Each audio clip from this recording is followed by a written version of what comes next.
بیوی کو محرم رشتہ دار سے تشبیہ دینے کا حکم۔ ایک بندے کی شادی ہوئی،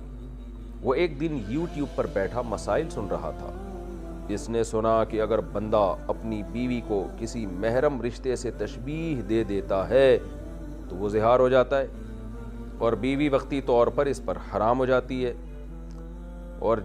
وہ جب رات کو سونے لگا تو اسے یہی وسوسے آنے لگے، یعنی وہ اپنے خیال میں کہہ رہا تھا کہ میری بیوی میری بہن کی طرح ہے۔ تو اس سے کوئی مسئلہ تو نہیں ہوگا عمران صاحب جنگ سے؟ ایک تو پہلی بات یہ ہے، پہلے مسئلہ سمجھیں کہ اگر کوئی اپنی بیوی کو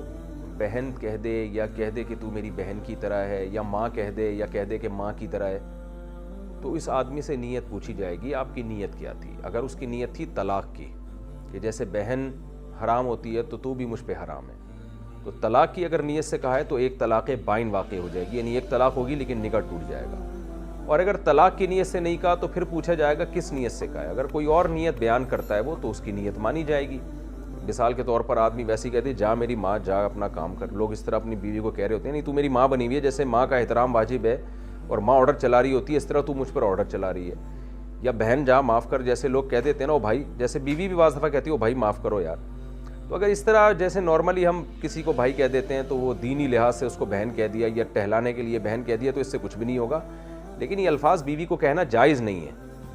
کیونکہ بہن بہرحال ایک محرم رشتہ ہے، ماں بہرحال ایک محرم رشتہ ہے، تو یہ الفاظ کہنے کا گناہ بہرحال ہوگا اگرچہ طلاق واقع نہیں ہوگی۔ اور اگر بیوی کو ماں یا بہن کے کسی عضو سے تشبیہ دی،